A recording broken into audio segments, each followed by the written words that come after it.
student followers here. We are rare. Yes, alhamdulillah. And of course, the question most of the people actually again listen to us from student followers, because student followers actually, for your information, student followers is international. Alhamdulillah, started actually started in Ohio, وصلت الليلة, but all over, alhamdulillah. Brother Yusuf. Already, okay, early one. Let me say salaam alaikum to everyone watching, the people inside. We've got a very important topic tonight. One that's near and dear to my heart as someone who has grown up in this Western society. I'm very familiar with these issues. And we're going to talk about things, as we always do, both contemporary and from the Islamic perspective. Women are under attack. There's no other nice way of saying that. If you look around the media, you look around what's going on in music and all the entertainment media, women are bombarded with constant propaganda these days, more so even than men. We're going to talk about the issues that the men are facing in the coming weeks as well, as the totality, as we're going to be exploring throughout these sessions. But I'm focusing tonight on what is being done with women. You're seeing all over the West, as an example, hijab bans being put in. They are saying girls cannot wear hijabs to school. They say they are not fitting in. It's not assimilated. Our opponents like to use words like progressive, modern, you're old-fashioned. You know, you've got to get with the times. You know, you hear these terminologies being thrown around all the time in relationship to the hijab. These are the same people that want us to believe they care about our little girls and daughters and sisters and wives fitting in. But these are the same people that have no problems dropping bombs and killing millions of people in Muslim countries. These are the same people that have no problem taking over a fourth of your income, you know, in the United States or generally any Western country. But we're expected to believe that they care so much about our daughters, that they want them to fit in the schools and remove their hijab so they can be a part of society. Be a part of what is really the question. And we're going to be exploring that as we get into this lecture today. What are they wanting them to be a part of? And we are going to look exactly where this goes. You see marketing campaigns directed toward women. I call it the "I don't need no man" is the terminology you're hearing used in pop culture and media now. You know, encouraging women to divorce. You know, you see this all the time. In the United Kingdom, I was shocked. Actually, I shouldn't say I'm shocked with anything that comes out of that place. But sometimes even their, you know, stuff can shock me. It was on a billboard. It was a hotline for women to call to help them to either cheat or to leave their husbands. This is what we are seeing going on in the West. And they are putting it in such a palatable way. They've got the picture of the, you know, beautiful woman. She's smiling. She's so happy that she left the bondsmaid, if you will, as they like to call it, of being a wife or a housewife or a mother or whatnot. She's so thrilled to find her new life. We're going to look at some statistics later on that and see what a great new life that actually is, or, you know, isn't. You see hypersexualization, you know, going on, and they are trying for younger and younger. When I was going to school a long, long time ago, when I was in 6th grade, they first started introducing sexual education to 12-year-olds. They're wanting to go now as low as 6 in some places, and they are teaching these young girls from early age, not just from the music, not just from the movies, but from the actual educational institutes, that their only value in this world is their bodies, is their physical being. You know, and this is, again, I'm reporting the bad news, but we're going to talk about the good news, you know, coming up here soon. But this is what's going on. No matter where you turn now, you see women under attack. I've lived both in Muslim countries as well as the West. I was born in the West. And I'm telling my Muslim brothers and sisters internationally, if you are living in a Muslim country, they are doing it there now as well. The groundwork is laid. They already got the bricks for the road. It's already there. The foundations have been laid. They are trying the same tricks that you're seeing have worked so efficiently in the West over the last 60 years is now being implemented increasingly in the Muslim world, but at a lot faster rate. To see in the West, they started this stuff. We're going to talk about that also a little bit later in the 1960s when you had the feminist movement. But back then there was no internet. Everybody had a house phone. You had to dial it, like this. You couldn't walk around and access information like we talked about a couple of weeks ago. So the process was a little bit slower. But you're seeing now they've become full masters of the propaganda techniques. You're seeing it everywhere. They are good. They are good, you can say, in evil.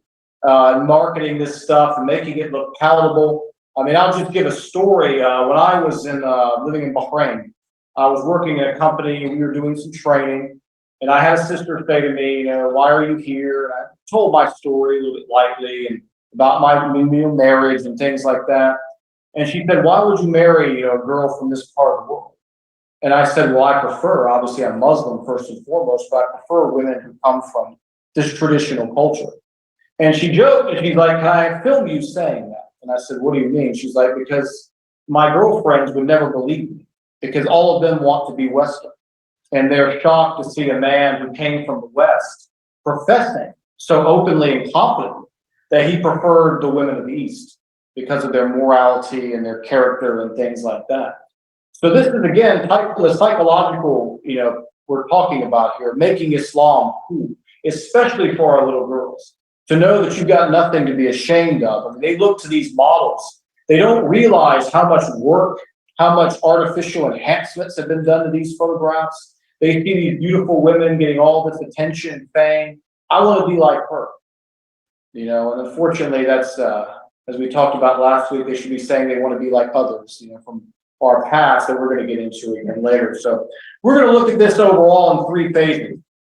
We are going to look at first and foremost, what did the Messenger, sallallahu alaihi wasallam, and Allah subhanahu wa ta'ala say we as men should do to protect our sisters from such propaganda? The foundations have been laid long, long ago as everything else in Islam.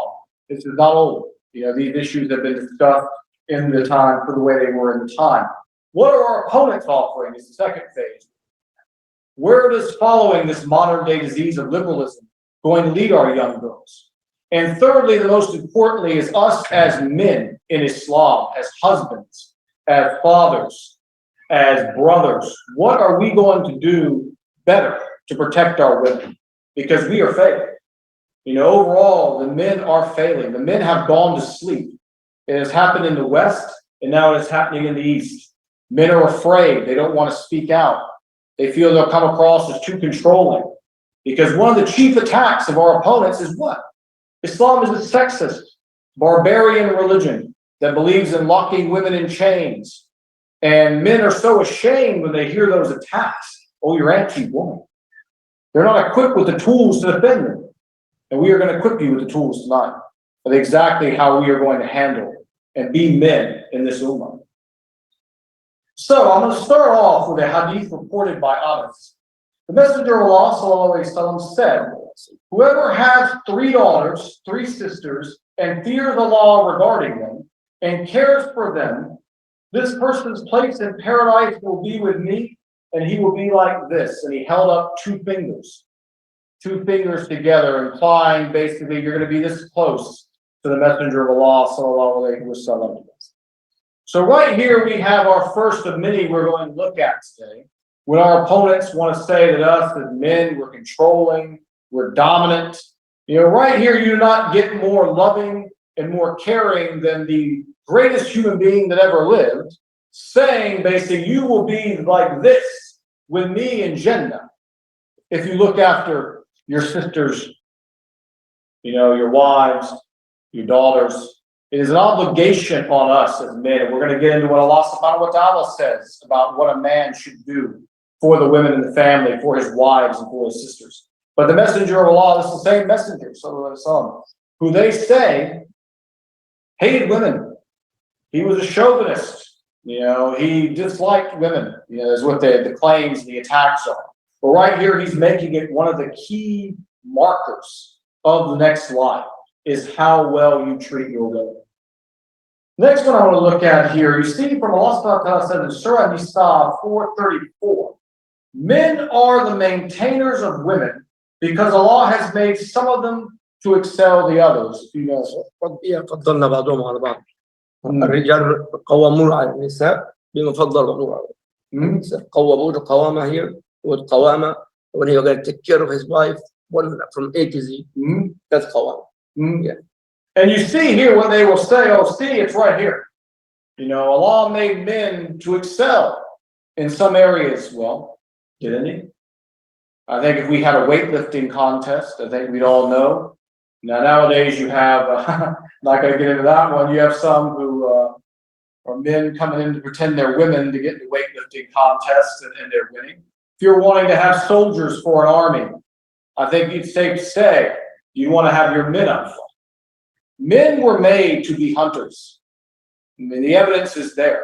I mean, our bone structure, our size, power. You know, we were made to protect our women. If there was a raid on the village, who was going to protect the village?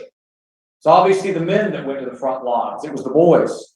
You know, they went to defend the livelihood of their women and their way of life, you know, you can say. There is no sexist statement by saying that. Do women excel over men in other things? Absolutely. You know, there are plenty of areas. You know, one area women definitely excel over men is in terms of compassion, in terms of their ability to care for children. You know, when Allah subhanahu wa ta'ala is going to make mates, He's not going to make them exactly the same. That would be counterproductive. He's going to make one good over here. He's going to make the other one complete them by being good in these set of skills that are completely different.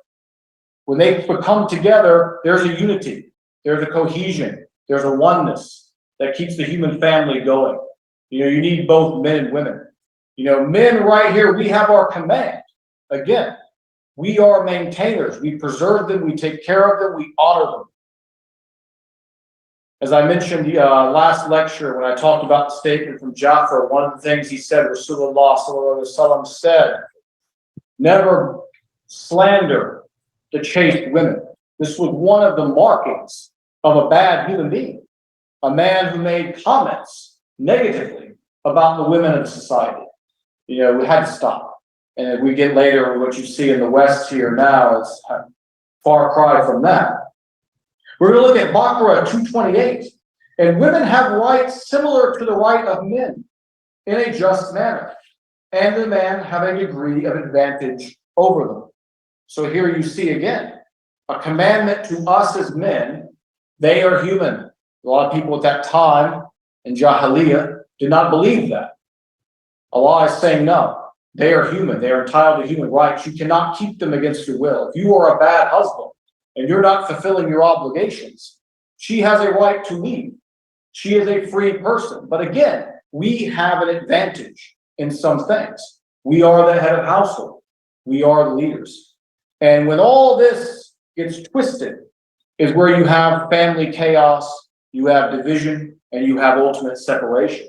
But acknowledging who we are and what our purpose is as men is a key thing. And you'd like to add to that?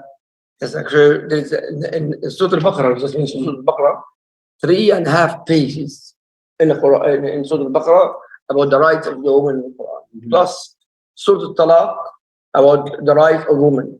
Surah Al-Tahrim, Surah Al-Mumtahina, all this for the woman, the rights of the woman.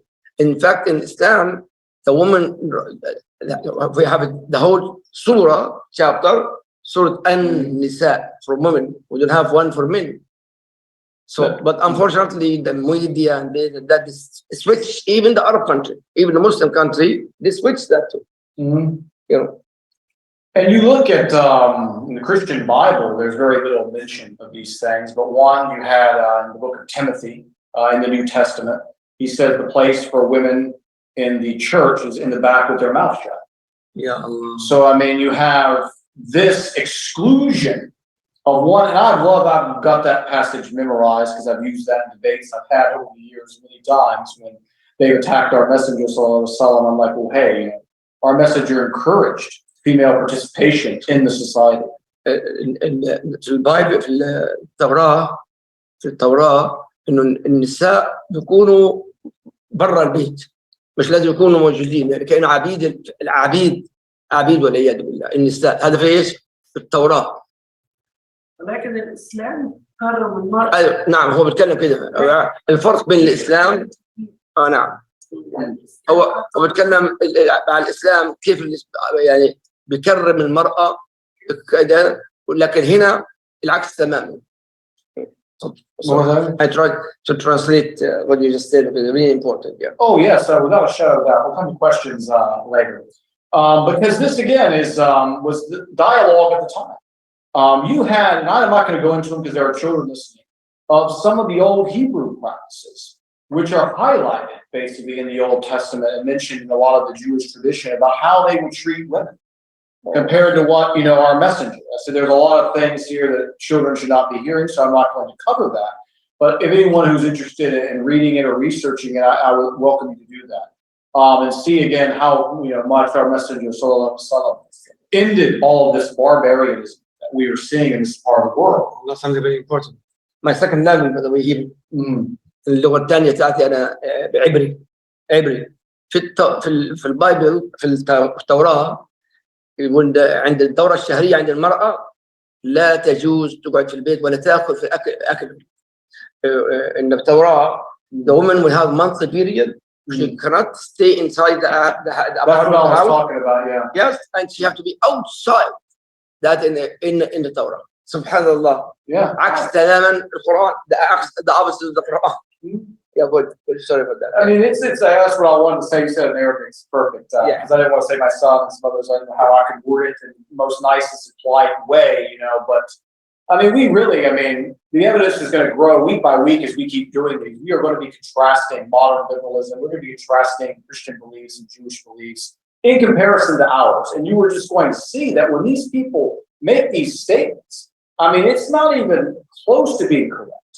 It's just categorically wrong on every level. There's nothing accurate about these attacks they're making. Here we have another one. This is from Bukhari, 989252. Ibn Umar, from the Messenger of Allah, Sallallahu Alaihi Wasallam. The Imam, ruler of the people, is a guardian and is responsible for his subjects. So right here, the Messenger is laying it out what the ruler is responsible. And Allah Subhanahu wa Ta'ala, we're going to get to this in a second, judges us based on these tests. We see the second part. A man is the guardian of his family and is responsible for his subjects. Lastly, a woman is the guardian of her husband, his home, and his children. She's going to be judged according to those tests. كلكم راع وكلكم مسؤول عن رعيته. الرجل راعي والمرأة راع في بيت زوجها. You have a ruler. You've been entrusted by the society to rule fair and just, and you betray your people and inflict hardships on them. Allah Subhanahu wa Ta'ala is going to judge you fiercely based on this hadith for this neglect. Yeah. And I'd hate to be in the day of judgment for the leaders of this country over the last 100 years of how they are going to be judged for the way they have governed. It's not going to be pretty because there's really absolutely no explanation other than just lack of care or just total corruption for the way some societies have been run. But as a husband, I'm going to be judged and questioned. How did I treat my wife? How did I treat my kids? Was I walking around with gold watches and all this nice stuff while I'm having my kids wear hand-me-down clothes with holes in them? Was I neglecting to feed them and provide them? Was I yelling excessively at my wife, verbally abusing her? Or was I basically dealing with them exactly as the provisions state, with fair and honesty? And Allah Subhanahu wa Ta'ala encourages us in the Quran. I don't have the exact quotation here, I'm paraphrasing. Help me on that. When it's talking about not looking for the faults in your partner and forgiving them, the ones that you do find. Sometimes you may not like something in her, but there is a source of goodness. That's hadith actually. Yeah. And the Rasul sallallahu alaihi wasallam, إذا رأيت شيئا لو رأيت شيئا من زوجتك تغاضى عنها يعني تغاضى عنها هي عمل أشياء كثيرة أفضل من العمل. نعم. And then we have one more here. This is one of the more controversial ones that we're going to look at before we continue our presentation. This comes from Sunnahfollowers. 538.8. When Khusros died, so this is we're prefacing this circa around that time frame. When Khusros died, they came to the Messenger Sallallahu Alaihi Wasallam and said basically, who have they appointed as his successor? The response of the messenger was, they said his daughter. The Messenger of Allah Sallallahu Alaihi Wasallam said, no people will ever prosper or entrust their leadership to a woman. Now you hear a lot of attacks from Christians and from atheists on this particular hadith. But we go back to what we looked at before, and we talked about the nature of the woman and the nature of the man. Women are not made by Allah subhanahu wa ta'ala to be leaders. That is not a sexist statement. That is not a demeaning statement. That is a statement of reality. Just like Allah subhanahu wa ta'ala made me 5'6", I'm not 200 pounds. You're not going to see me in the National Football League playing football. Or the NBA where you've got to be 7 feet to 6'10". Allah subhanahu wa ta'ala gives us all gifts. No condition. Yeah, you got to be. You have to be. Right? That's the better, perhaps the Irish. Yeah, he was 5'10", and he was considered a little man. I was showing my son a player one time who was 6'1", and my son's like, he was tiny. I mean, that guy's taller than 90% of the human population, and he's the little man, on the court. But God gives us our own gifts, again, our own tests, our own challenges, and our own little world here that we have to work with. And women are not made here on this earth to be leaders of the society. And again, a large part of that goes to how they were made. Women are compassionate. Sometimes a leader has to be firm. He has to be tough in the face of adversity. Again, we men are warriors, hunters, gatherers. We are used to stress. Stress has less effect on us. We're able to manage it much more, easily because, again, it is our nature. So when we look at these authentic hadiths, all these hadiths I use today are sahih, and we look at the ayahs from Allah subhanahu wa ta'ala in the Quran, we can see what a husband is supposed to be. A caretaker, a leader, a role model, a provider. A woman is there to raise the children, be his pillow to lie on, his confidant, his voice of peace after a hard day's work. She's there to support him, to be gentle, and we are to be gentle with each other. And when you have that balance, everything will be harmonious from that point forward. Once everyone is familiar with their role in a marriage, what a marriage involves, and both sides acknowledge it and acknowledge where it comes from, you have harmony. Where do you have disharmony? Where we start getting into what is going on nowadays in the modern world, where you have certain men who want to be in the role of women, and you have certain women who want to be in the role of men. Then you have women who don't want to be in any role, at all. You have men who want no personal responsibility. And we're going to look at that as we're coming on here. Anyone have any questions so far before we go to the next phase? Yes, sir. Well, the shaitan attacks, if you go back to the oldest stories of Adam, you see the shaitan's whispers was to the woman. Women are naturally made. For Adam too. Yeah. For both of them. The women are the most vulnerable a lot of times there's a saying we have here in America, I don't know if you've heard of it. It says women fall in love with what they hear. Men fall in love with what they see. Women typically can be sweet-talked and manipulated a lot easier than a man can. So it's much easier for them to go after the woman and create that break in the family unit that they seek than it would be to go after men. Not saying men are impervious to this. Men are vulnerable as well, but women are a lot more suggestible. Women like positive attention and reinforcement.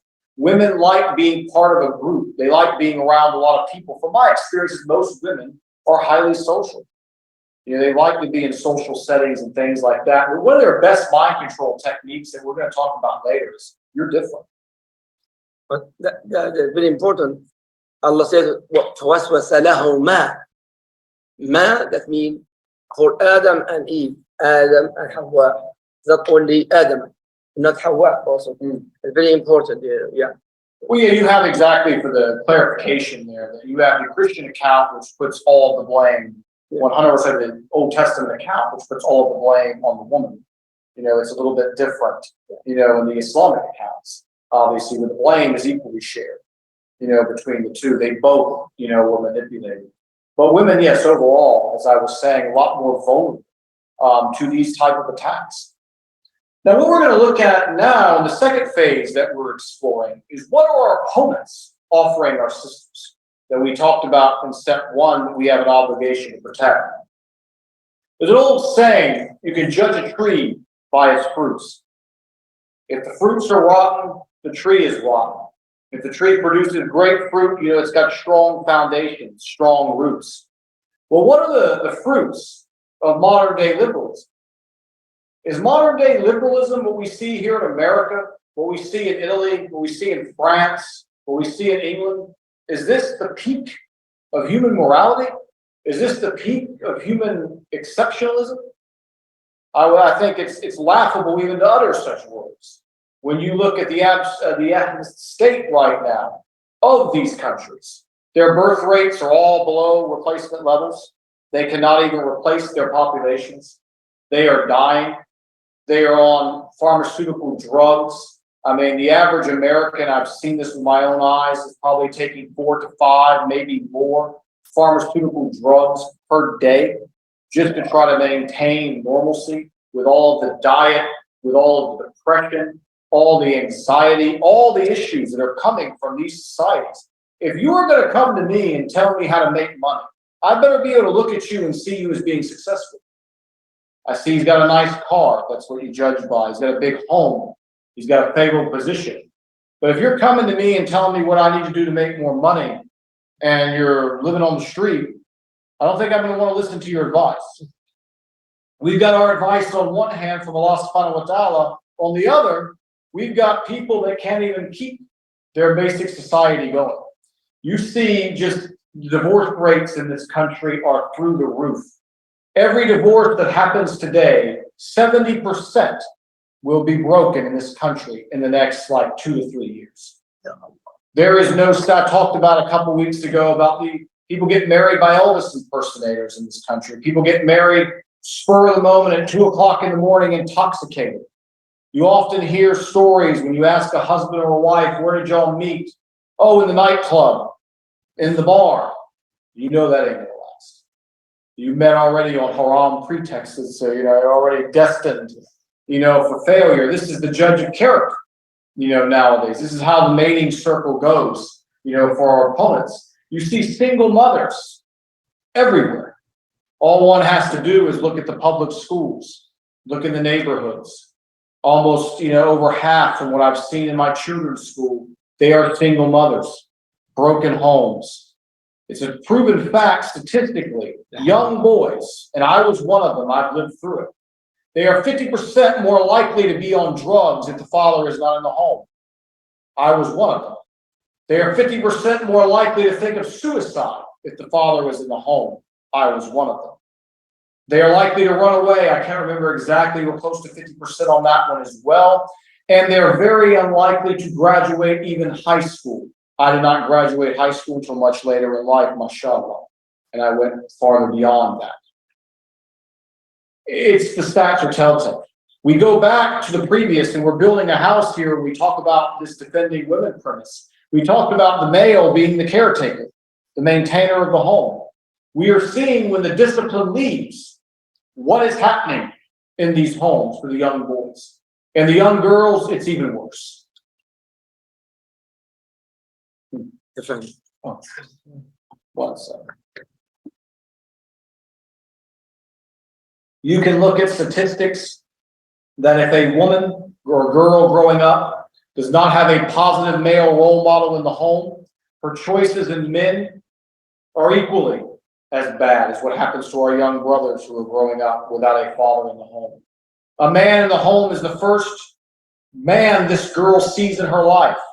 Her father, her brothers, how they behave is how she's going to judge all men that she sees in the future. If she doesn't see a man around there, what is going to happen to her? She's going to accept the lowest member of the society, which is what we are seeing now in the modern world and the West. We are seeing these girls giving themselves over at younger and younger ages to the lowest of the low, of the society. They say we lock them down.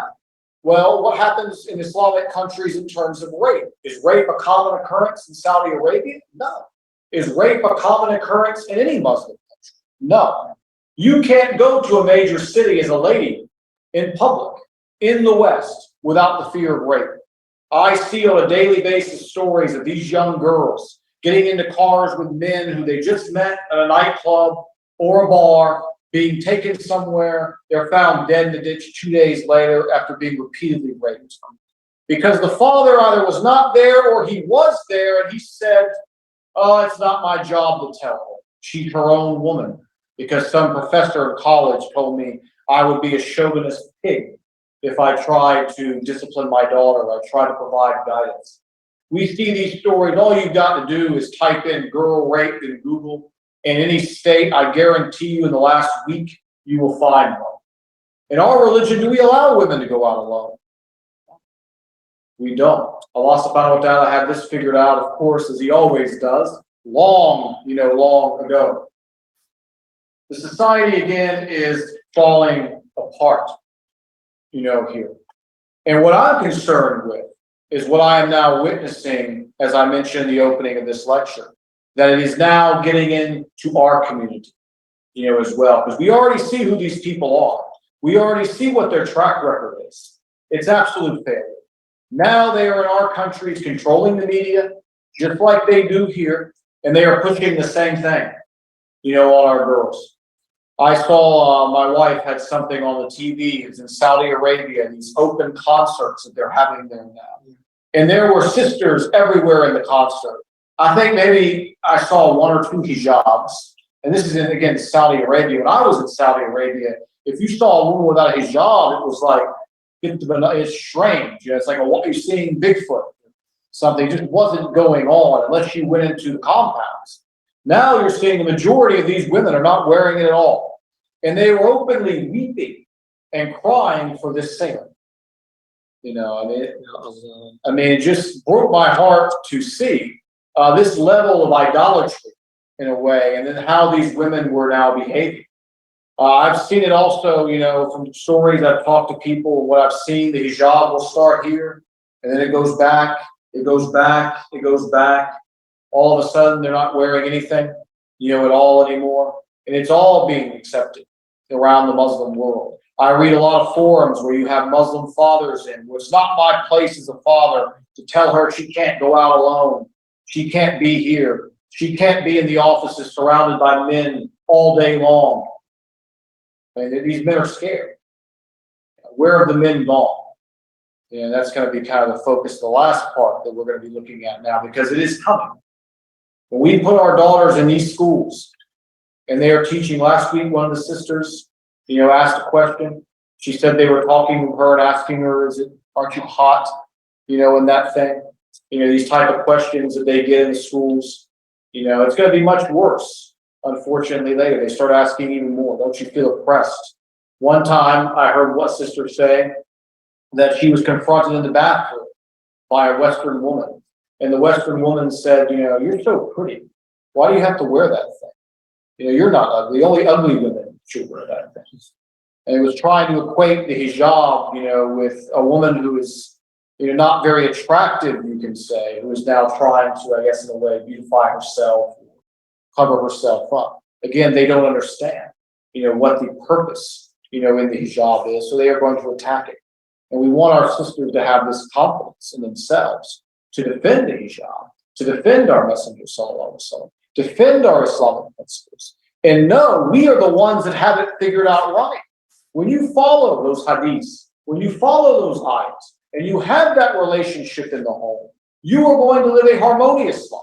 When you follow this stuff, which I just highlighted, which is a one-way trip to being raped, to being broke, to being miserable, to being on antidepressants, like you see in this society. Can't keep your birth rates up, and then eventually you have other issues going on where men want to be women, literally, and you have women wanting to be men. These are not people, again, intellectualists. These are not people with a track record of success.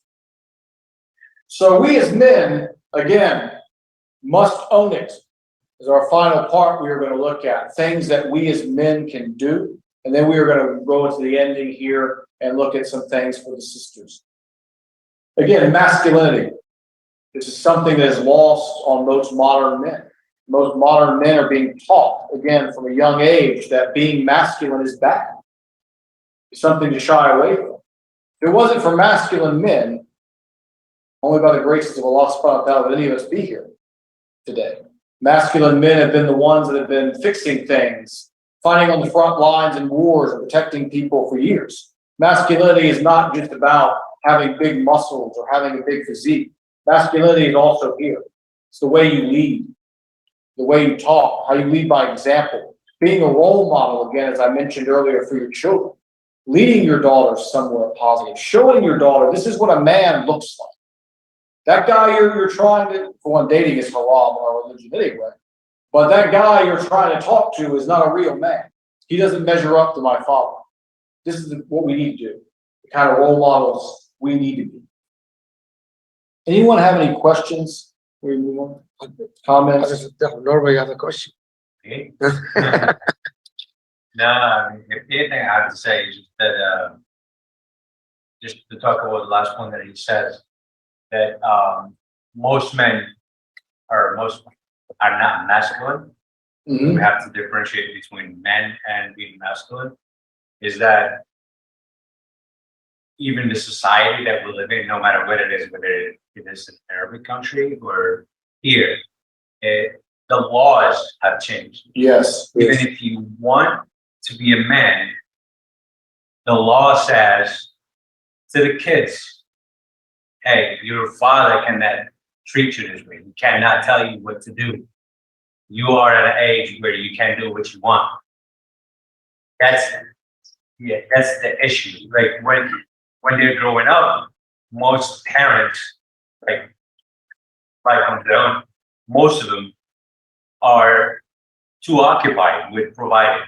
Yes. Paying bills. There's so many other things to the fact that they neglect someone. Like it's not something that they want to do, but to keep a house, to keep a roof, pay bills, that's what they do. And this is the outcome. So I think it comes to the fact of being happy with what you have and what you want afterwards. I wish some very good I points. wish actually this lecture يعني بتمنى هذه تكون خطبة الجمعة. I wish what you just speak it will خطبة الجمعة for the whole world to watch. It's a really important topic. It really touched my heart. You know, I'm a father. I'm a father, and I see the community here. Even Myrtle Beach, I just see like six months now, 7 months. Yani every single day a problem regarding husband, wife, and family. Every day, no exception. Since I'm here. كل يعني من يوم ما وصلت أنا هنا كل يوم مشاكل زوجية زوج وزوجة أولاد كل يوم every single day. Somehow. That's normal. Like I think in every household, and even between friends, that's just normal things to have problems. That the outcome of the problem. That's always the woman. She is the one against. You know, she have the right, but she have no rights. يعني دائما يكون حقا للمرأة لكن مهضوم حقها. هذا disaster. يعني yesterday I have a family here, and not only that, the husband fight. Yeah, she said, I say with her, she's العبد بتاعتك, you're your slave. And he said, yes, she is my slave. You know what I did? Say, my advice, divorce her. There's no solution for this kind of mentality of the person. yeah, sure. Yeah. Well, that goes back again to us. I'm definitely not. I'm not a perfect person. I'm not a perfect Muslim. Oh, a human being. But that goes to us not really learning about our religion. Correct. Not following it Correct. from A to Z. It's just we were born Muslims, and sometimes it's not our fault. It's also the society. Like it's a whole thing. It's not only just the parent, like or the grandparents or the society. It's a lot of things to do. Brother Abdel Fattah said, we're not following the religion truly. We're not doing that. If we're doing that, we are completely different.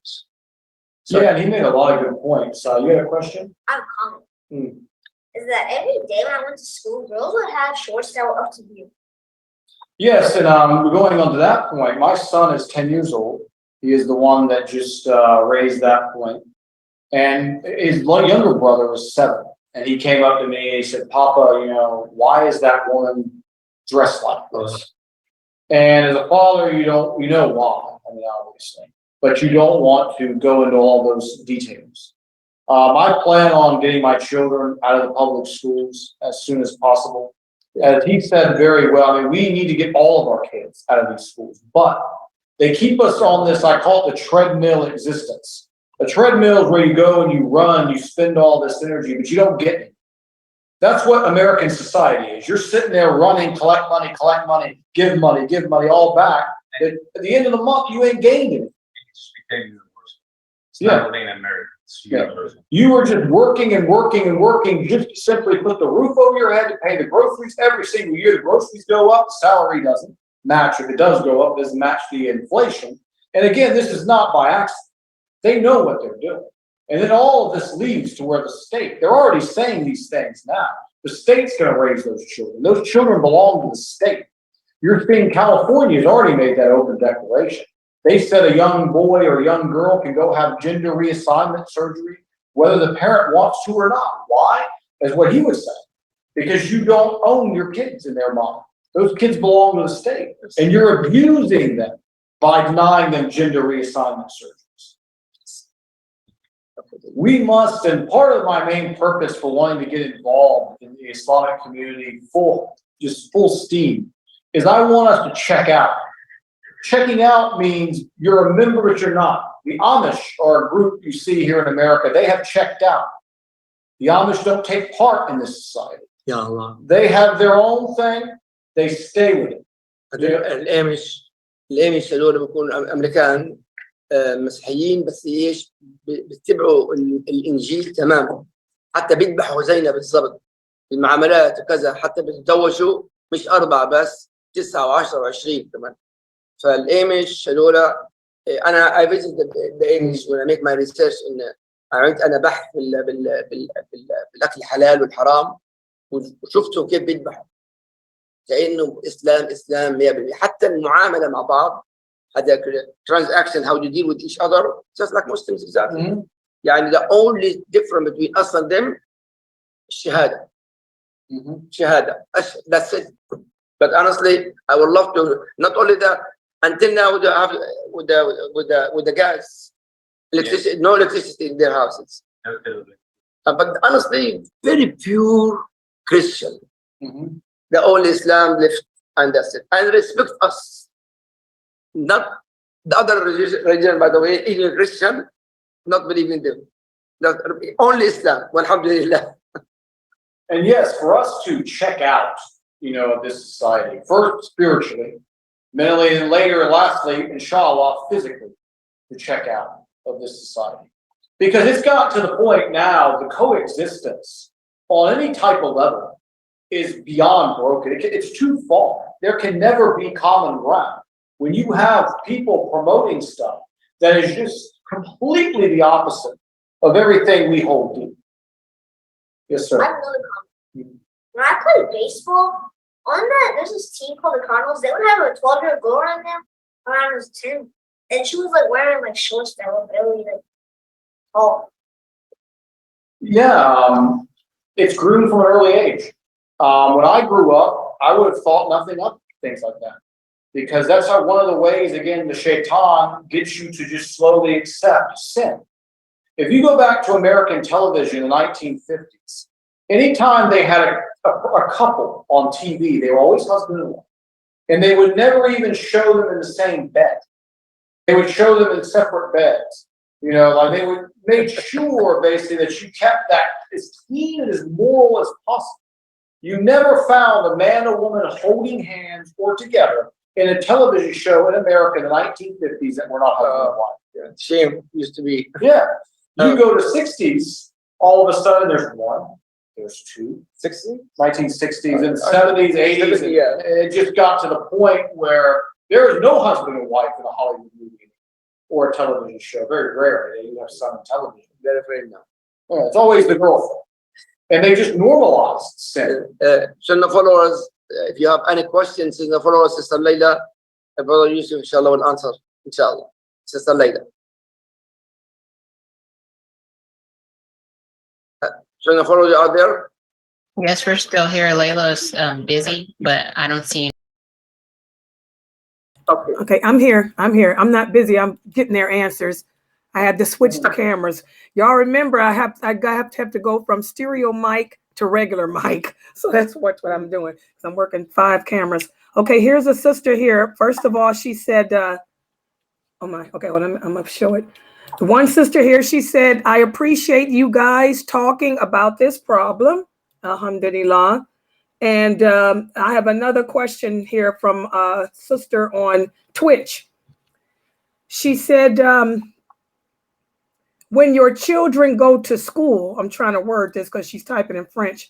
When your children go to school and your daughters are teased and told that they must not be beautiful because of the way they dress, what do you suggest we do?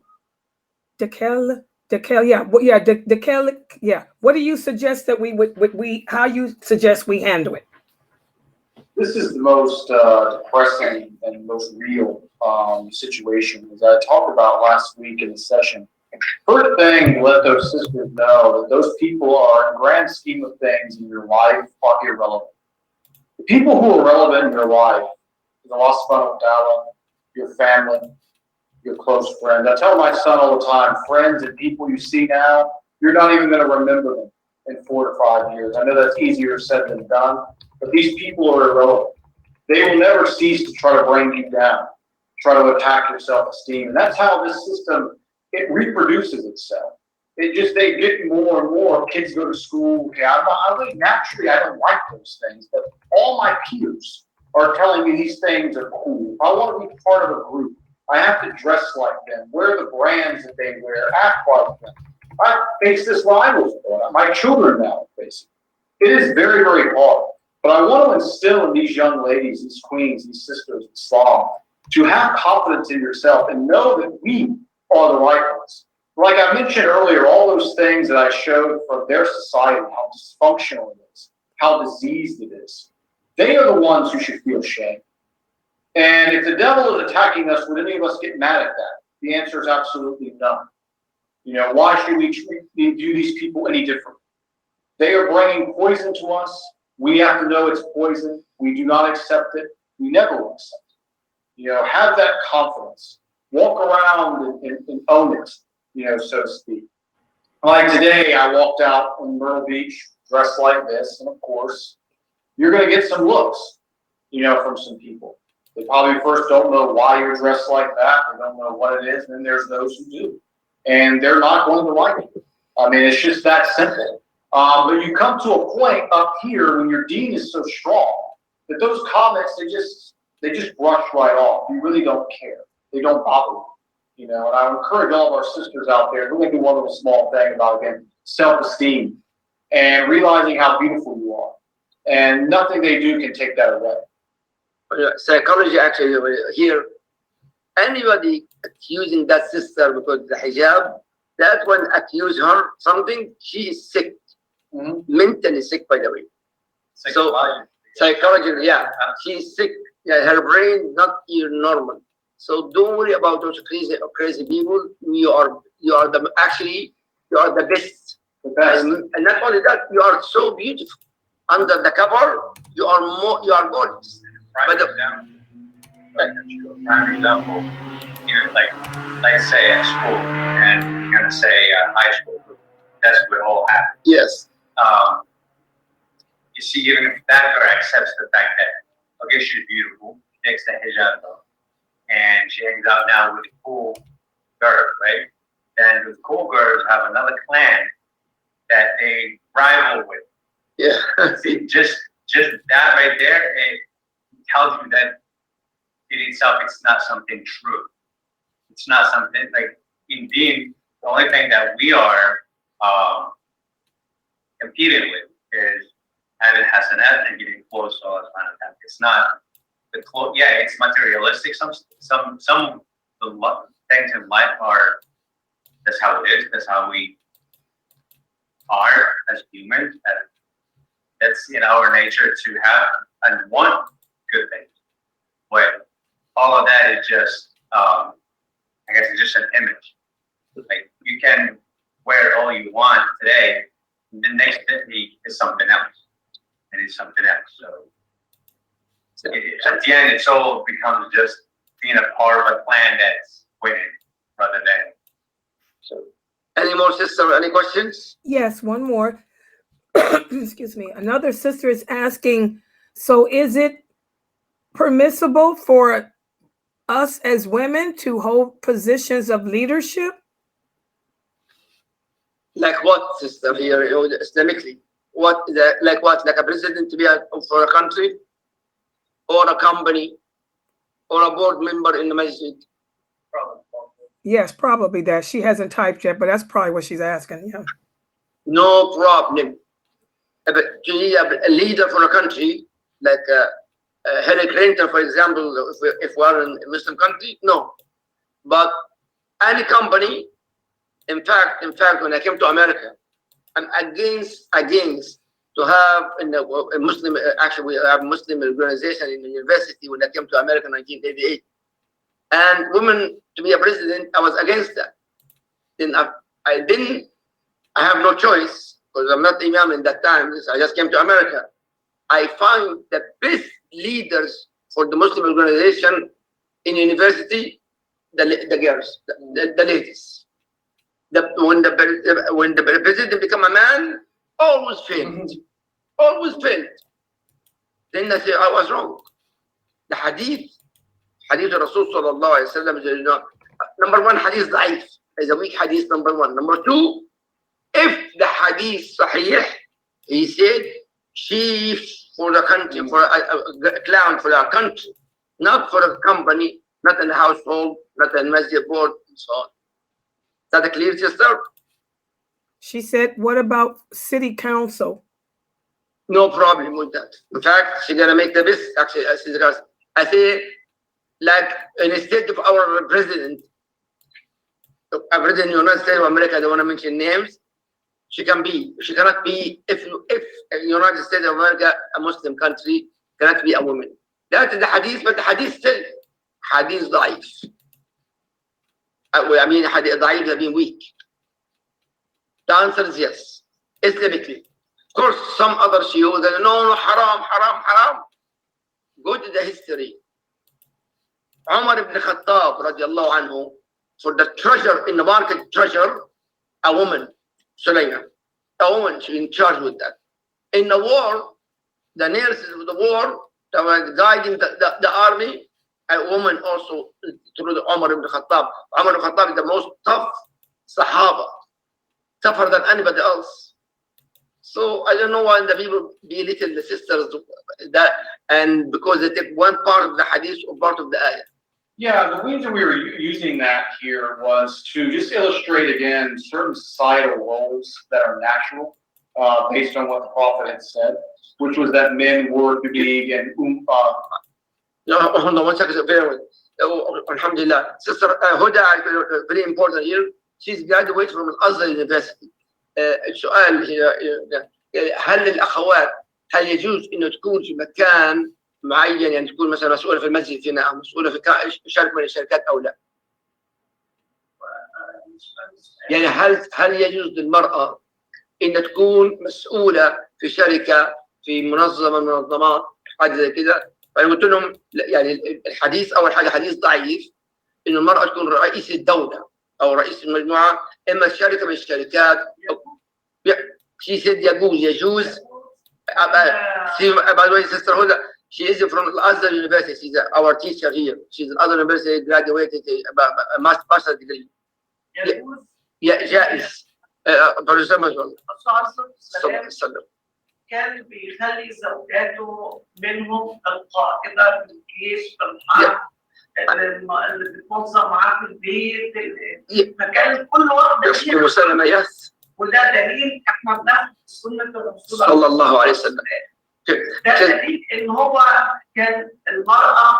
طيب حضر عمل احط الكاميرا عليكي وبس عشان يعرفوا حضرتك موجودة، انا حترجم. طيب ان شاء الله.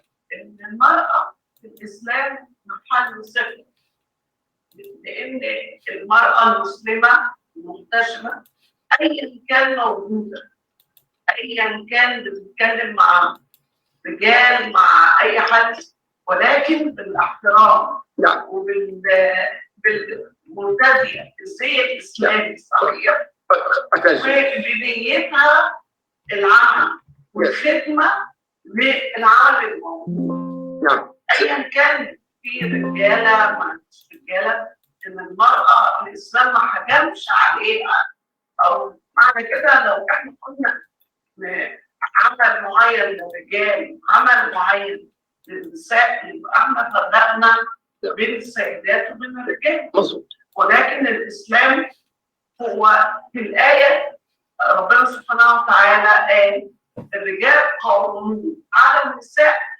بما فضل الله. النساء يعني اولا في الاحكام مثلا قلبها ضعيف. نعم. ان المراه ليها غير الرجل، ان المراه صلواتها غير كامله، صيامها غير كامل لانها بتكون عندها اعذار. نعم. بعكس الرجل، فاحنا مش الاسلام قصرها وخلى الراجل احسن منها، بل بالعكس الاسلام فرض بدليل ان مريم بنت آل عمران كرمها ربنا سبحانه وتعالى بنت عيسى، آسيا بنى لها مسجد في الجنة، بيت في الجنة. التحريم. نعم. كتير في الإسلام للمرأة. نعم. في سورة كم. نعم. حتى في الميراث إن في بعض الناس بتقول إن الذكر مثل حظ الأنثيين. وقف على كده. ولكن في حاجات المرأة بتاخد نص التركة. صح. كل التركة لو مات أبوها وأمها لا عندها إخوات ولا عمام ولا خالات، هل المرض ده هيروح لمين؟ هيروح لها كلها؟ مش في كل الحالات. نعم. والإسلام ما ظلمش المرأة خالص، الإسلام كرمها. أول نفس وأمر النبي صلى الله عليه الصلاة والسلام إن كل أزواجه يدنين عليهن، يعني لبسنا يبقى مرتفع. أي حد عنده حاجة غالية مش بيحفظها. نعم. مش بيقعد يحطها في مكان نعم. كويس عشان ما تبقى حاجات تجوز إن هي تشتغل في أي مكان. نعم. إحنا بنمسك مثلا، أنا كنت ناظر مدرسة، كان المدرسة زي الشركة بالضبط. نعم. مع الرجال. نعم. مش كل النساء ولا كل الرجال، يعني في رجالة بتبقى رؤوفة بزوجاتهم، رؤوفة بأولادهم، رؤوفة بالمجتمع اللي عايشين فيه. وفي زوجات مش رؤوفة، دي بترجع لربنا سبحانه وتعالى خالق جواها الرأفة والرحمة. وبعدين ربنا سبحانه وتعالى بيقول يكون عندنا قلب رحيم وعقل سليم، يعني هو ميزنا العقل ولقيت سائر الكائنات. الكلام ده بالانجليزي بيكون افضل لو ترجمت الاول من الاول. يعني عندي محاضرات كتيره جدا، ولكن اللي معجزني نعم اللغه. انا زعلانه جدا ان انا مش عارفه اوصل اللي انا عايزه اوصله للسيدات. Sister Huda said, I wish I can speak English. Sister Muhammad said English. You have alhamdulillah, I can see she have a knowledge, but unfortunately she cannot get this knowledge in English. But actually what she said, like, she approved what I just said. Yes, she can work with anything. We're not isolated the sister. Some even in miras, she took away inheritance. Some cases, the sister, the female, she took half, and sometimes she inherits everything. Not only part of the miras for man, like the man have a double and she have a third. No.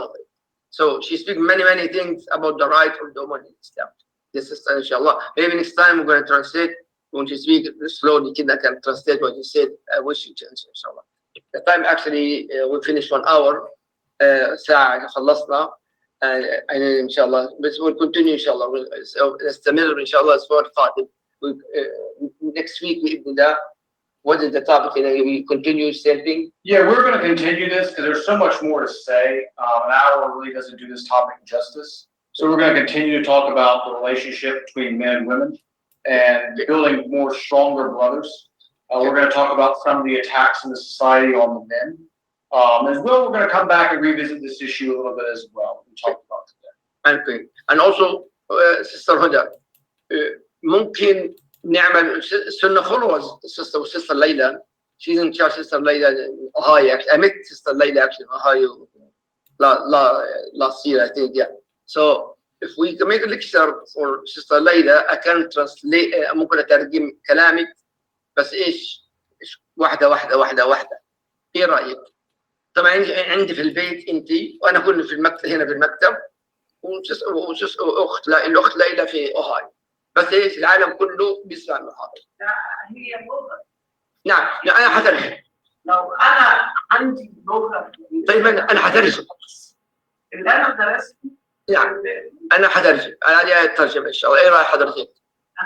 Okay, Sister Muhammad, Sister Huda, she agree with that, Sister Layla. Okay, I can give you information about Sister Layla, inshallah. Sister Huda, inshallah. Okay, any questions, Sister Layla, before we hang up? No, the sisters all said, thank you so much. This was a much needed lecture. Yes. Yes, I hope it really resonated with them. I want them to know we care, and we're doing the best we can as brothers to ensure basically that we are not saying what is going on here in the West is happening to our ummah. Yes, thank that you. Our men know what's expected of them.